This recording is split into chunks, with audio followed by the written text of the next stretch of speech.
नमस्कार। आप ask her education के साथ हैं और सुन रहे हैं सनत पांडे को। तो आइए सॉल्यूशन के पार्ट 6 के साथ हम आपके सामने हाजिर हैं। आपको याद दिलाना चाहेंगे, सॉल्यूशन के पिछले वीडियो में हमने आपको ऑस्मोटिक प्रेशर से रिलेटेड चीजें बताई थी। एक वहां प्रोसेस बर्कले हार्टले भी आया था। बर्कले हार्टले प्रोसेस काफी इफिशिएंट है, काफी इजी है। तो आइए सॉल्यूशन के पार्ट 6 को हम चलते हैं। बच्चों, परासरण दाब के आधार पर अनेक प्रकार के विलयन माने गए। कुछ जो महत्वपूर्ण है उनको हमने चिन्हित करने का प्रयास किया। तो आइए सबसे पहले हम आपकी चर्चा करते हैं आइसोटोनिक सॉल्यूशन। एक शिकायत आ रही थी फोन कॉल के माध्यम से, कुछ इंटरमीडिएट के स्कॉलर्स ने हमसे कहा कि सर थोड़ा सा हिंदी और प्रयोग किया करें तो बेहतर होगा। सो हमने कोशिश की है हिंदी और अंग्रेजी दोनों को मिक्स करने की। तो आइसोटोनिक सॉल्यूशन बच्चों हिंदी में समपराशरी विलयन कहा जाता है। फिर दूसरा आया है आइसोपीइस्टिक सॉल्यूशन, समदाबी विलयन बोलते हैं। फिर नेक्स्ट है आइसोहाइड्रिक सॉल्यूशन, उसको आइसोहाइड्रिक ही कह सकते हैं। नेक्स्ट है हाइपरटोनिक सॉल्यूशन, अति पराशरी विलयन। हाइपोटोनिक सॉल्यूशन, अल्प पराशरी विलयन। ठीक है, ये 2, 4, 5 तरह के प्रमुख विलयन हैं। अब इनकी व्याख्या हम लोग आगे करेंगे। सबसे पहले चर्चा करनी है आइसोटोनिक सॉल्यूशन, समपराशरी विलयन। शब्द पे ध्यान दीजिए, समपराशरी विलयन। सम का मतलब है बराबर या समान, पराशरी, पराशरी का मतलब कि जिनका परासरण दाब समान। अरे भाई, पुराने जमाने में जिनके पास बड़ी सी दाढ़ी हो जाती थी, गांव भर उनको दाढ़ी वाले बोलते थे। तो ऐसे ही अगर समपराशरी, उनका नाम ही पड़ जाता था दाढ़ी वाले। मोछ लंबी लंबी हो गई, अरे मोछोड़े। तो मेरे कहने का मतलब समपराशरी, अगर परासरण दाब समान है तो उसे हम आइसोटोनिक सॉल्यूशन कह सकते हैं। आइए देखें, हमने आपके लिए इंडिकेशन किया है इक्वल प्रेशर, और इक्वल प्रेशर की जगह पे ऑस्मोटिक प्रेशर कहें तो ज्यादा बेहतर है। मान लीजिए हमारे पास 2 सॉल्यूशन हैं, एक सॉल्यूशन ए है, एक सॉल्यूशन बी। जाहिर सी बात है कि अगर इक्वल प्रेशर है तो ये PA is equal to PB हो जाना चाहिए। आपको हम याद दिला दें कि ये जो घटना हो रही है वो कांस्टेंट टेम्परेचर पे हो रही है, यानी जो ए सॉल्यूशन और बी सॉल्यूशन दोनों में कोई टेम्परेचर डिफरेंस नहीं है। तो जाहिर सी बात है कि TA is equal to TB हो जाएगा। परहैप्स आइए 1/2 का फार्मूला लगा दें, तो यहाँ PA is equal to PB। अब P का फार्मूला यूज करें तो यहां से हम जानते हैं P इज इक्वल टू होता है CST होता है। अब हम यहां से कह सकते हैं कि CA, S तो मेरा कांस्टेंट है, into TA is equal to CBS और TB। समझते चलिए, S कांस्टेंट है, ये वैल्यू कैंसिल हो जाएगी, but at constant temperature TA is equal to TB। तो जब TA is equal to TB मिला तो this value is also should be cancelled. तो यहां से मिलेगा CA इज इक्वल टू CB। हम यहां से देख सकते हैं WA upon MA divide by VA is equal to WB upon MB divide by VB। For 1 litre solution VA is equal to BV is equal to 1, तो यहां से मिल गया WA upon MA is equal to WB upon MB। तो एक relation जो बात कही गई थी डेफिनेशन के लिए, जब हमसे किसी ने पूछा कि आइसोटोनिक सॉल्यूशन क्या है, हमने उसको एक लाइन में जवाब दिया, ऐसे 2 विलयन जिनके पराशर दाब बराबर होते हैं उन्हें समपराशरी कहा जाता है। तो एक रिजल्ट हमारे सामने आया कि समपराशरी विलयनों की सांद्रताएं भी बराबर होती हैं यदि उन्हें एट कांस्टेंट टेम्परेचर पर लिया गया हो तो। और सांद्रताएं बराबर होने के साथ साथ जब मुझे ये मिल गया WA अपॉन MA, तो इसको हम लिख सकते हैं NA is equal to NB। तो इतना ही नहीं, पराशर दाब अगर समान है, समपराशरी विलयन हमारे पास हैं, तो उनके अणुओं की संख्याएं भी समान होंगी यदि उन दोनों को समान ताप पर लिया गया है तो। नेक्स्ट आइए चलते हैं आइसोपीस्टिक सॉल्यूशन। इसमें कुछ खास नहीं, इक्वल वेपर प्रेशर। ध्यान रखिएगा भाई, अधिकांश लोग कंफ्यूज रहते हैं। यहां जो दाब कहा जा रहा है ये ऑस्मोटिक प्रेशर है और यहां जो प्रेशर कहा जा रहा है ये वेपर प्रेशर है। जाहिर है आइसोपीस्टिक सॉल्यूशन समदाबी विलयन, दैट मींस अगर इक्वल वेपर प्रेशर है, समझ लेना, अगर वेपर प्रेशर इक्वल है तो वो समदाबी विलयन होगा, अगर ऑस्मोटिक प्रेशर इक्वल है तो वो समपराशरी विलयन होगा। इतना ही नहीं, नेक्स्ट अगर हम चलें आइसोहाइड्रिक सॉल्यूशन, आइसोहाइड्रिक 2 या 2 से अधिक ऐसे विलयन जिनका पीएच मान समान हो, 2 या 2 से अधिक ऐसे विलयन जिनका पीएच मान समान हो। भाई पीएच के बारे में तो आप जानते होंगे कि pH is equal to minus log of H plus ion. कितनी गजब की चीज है, आइए देखिए। हाइड्रोजन आयन सांद्रण के ऋणात्मक लघुगणक को पीएच कहा जाता है। हर पॉइंट का जवाब है, हर नोटेशन का आंसर है। आइए देखिए आप, hydrogen ion, ion means positive ion, तो हाइड्रोजन आयन सांद्रण, जो बड़ा वाला ब्रैकेट है उसको हमने सांद्रण के रूप में एज्यूम किया है। तो हाइड्रोजन आयन सांद्रण के ऋणात्मक लघुगणक को पीएच कहा जाता है। The negative logarithm of concentration of hydrogen ion is called pH value. तो 2 or more solutions having same pH value are called isohydrolic solution.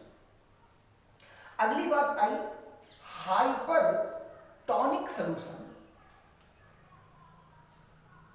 2 विलयन लिए जाएं, उन 2 विलयनों में जिसका ऑस्मोटिक प्रेशर, जिसका पराशरण दाब ज्यादा होगा, यहां मैंने लिख दिया है मोर ओपी, तो जिसका ऑस्मोटिक प्रेशर ज्यादा होगा उसे अति पराशरी विलयन माना जाएगा।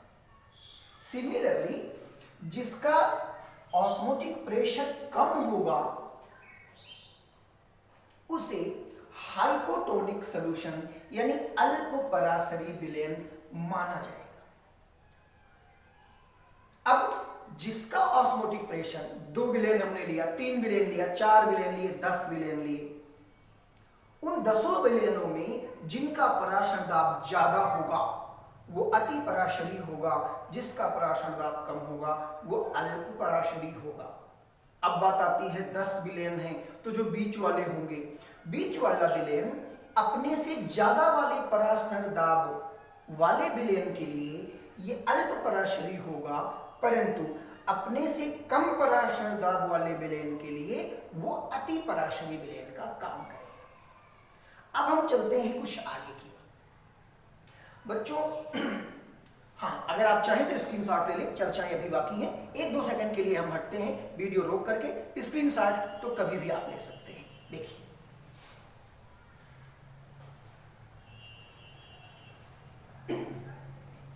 Okay, that's all. तो ये चीज आपने देखा।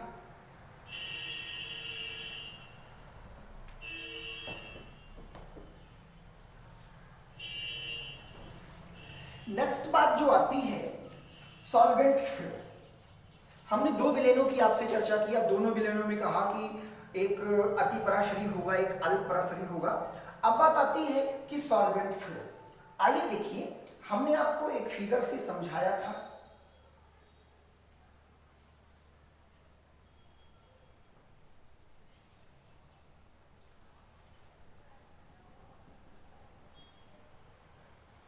ऑस्मोसिस समझाते समय 2 सॉल्यूशन लिया हमने। मान लीजिए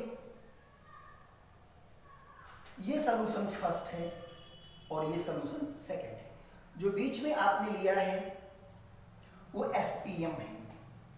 एसपीएम है सेमी परमेबल मेम्ब्रेन। नहीं तो आप बोले श्यामा प्रसाद मुखर्जी, ऐसा नहीं, या कोई और नाम। SPM semi permeable membrane. बच्चों यहां आपका सॉल्यूशन फर्स्ट है, ये आपका सॉल्यूशन सेकंड है।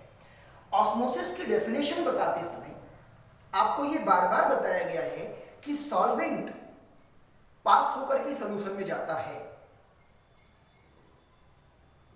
सॉल्वेंट पास होकर के सॉल्यूशन में जाता है। अब मान लीजिए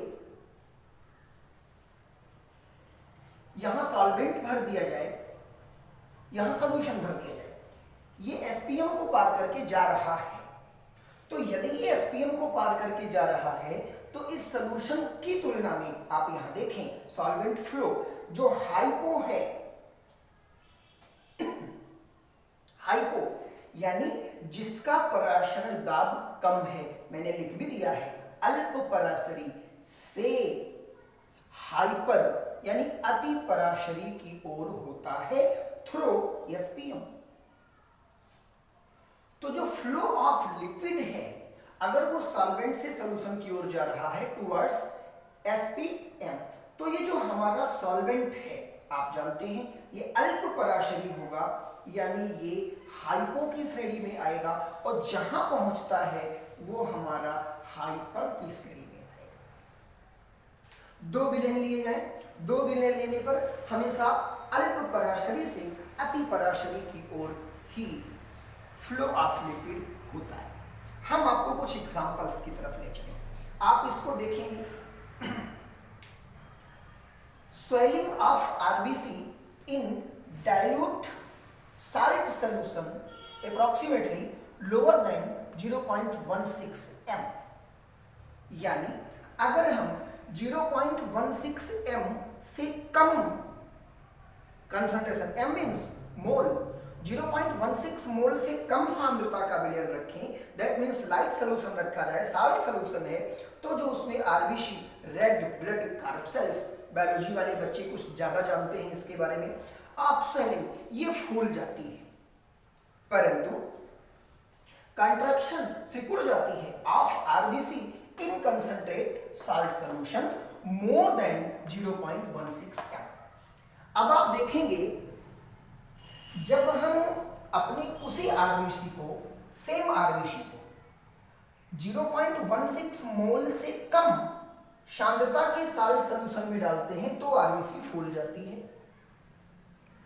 अगर उसी आरबीसी को 0.16 m के साल्ट सॉल्यूशन में डालते हैं तो वो आरबीसी, उससे ज्यादा वाले साल्ट सॉल्यूशन में डालते हैं तो आरबीसी सिकुड़ जाती है। वही बात आई एग्जांपल कि जब मैंने आपसे कह दिया कि अगर 10 विलेन है तो जो बीच वाला विलेन होगा, 10 विलेनों को उनके पराशर दाब के घटते हुए क्रम में रख दिया जाए तो बीच वाला जो विलेन होगा वो पहले विलेन की तुलना में थोड़ा कम, लेकिन लास्ट वाले की तुलना में कुछ ज्यादा होगा। तो मेरे कहने का मतलब कि इतने से कम सांद्रता पर तो आरबीसी फूल जाती है, परंतु इतने से अधिक सांद्रता पर आरबीसी सिकुड़ जाती है। तो आइए अगर हम यहां पे एक एग्जांपल की बात करें आपसे, साल्ट सॉल्यूशन,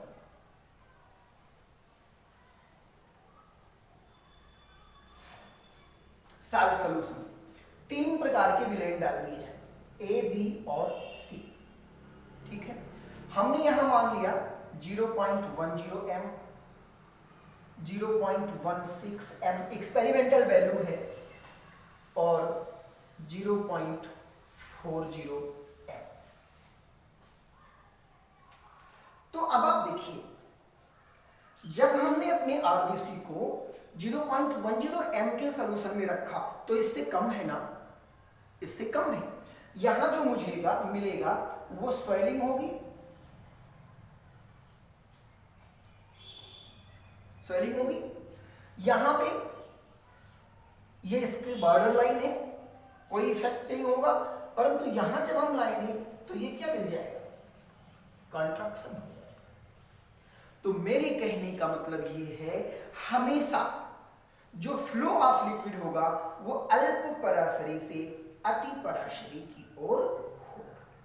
ठीक है, यानी अगर ये सॉल्यूशन मिलाने पर आरबीसी हमारी फूल जाती है, इसका मतलब कि सॉल्यूशन का जो पार्टिकल है वो आरबीसी के अंदर पहुंच गया। तो सॉल्यूशन का पार्टिकल आरबीसी के अंदर पहुंच गया, इसका मतलब इस जगह जो सॉल्यूशन हमारा है वो अल्प पराशरी है और उसकी तुलना में हमारी आरबीसी अति पराशरी है। ओवरऑल बिल्कुल। सी हमने, यानी सी ऐसा सॉल्यूशन था जिसमें हमने आरबीसी मिलाया, आरबीसी सिकुड़ गई। सिकुड़ने का मतलब क्या हुआ कि अंदर का जो लिक्विड था वो बाहर आ गया। तो अब जिस कंसंट्रेशन का सॉल्यूशन तैयार किया गया है, उस कंसंट्रेशन के सॉल्यूशन की सांद्रता इतनी ज्यादा है कि वो अंदर के लिक्विड को खींच ले रहा है। इसका मतलब कि अब आरबीसी हमारी हाइपोटोनिक हो गई और अब जो लिक्विड है, जो आपका सॉल्यूशन है, वो हाइपरटोनिक है। एक छोटा उदाहरण और हम आपको बताएं बिल्कुल हिंदी में। जब आप किसी किशमिश को जल में डालते हैं, कुछ समय बाद वो फूल जाती है। ध्यान रखना है, अल्प पराशरी से अति पराशरी की ओर। तो जाहिर है कि जो वाटर मॉलिक्यूल बाहर से अंदर की ओर आया, वो जब बाहर रहा होगा तो अल्प पराशरी होगा, किशमिश के अंदर प्रवेश किया तो वो अति पराशरी हो गया।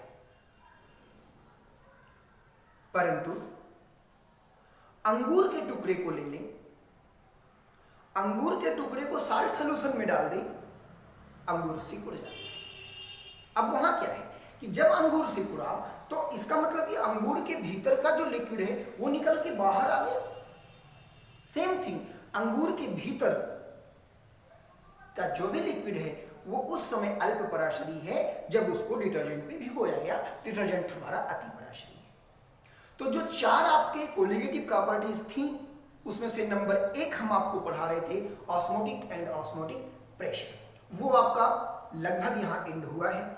नेक्स्ट वीडियो में हम आपको मिलेंगे वाष्प दाब तथा वाष्प दाब का आपेक्षिक अवनमन के साथ, vapour pressure and relative lowering of vapour pressure. I hope आपको ये वीडियो अच्छा लगा होगा। अगर अच्छा लगता है तो अपने दोस्तों में शेयर कीजिए, जिसको इसकी जरूरत हो इंटरमीडिएट और बीएससी के स्कॉलर्स तक पहुंचाते रहिए। मानव समाज का प्यार हमें मिलेगा, हम भी खुश होंगे, हम भी फूलेंगे फलेंगे। तो फिर मिलते हैं नेक्स्ट वीडियो में। Okay, thanks for watching.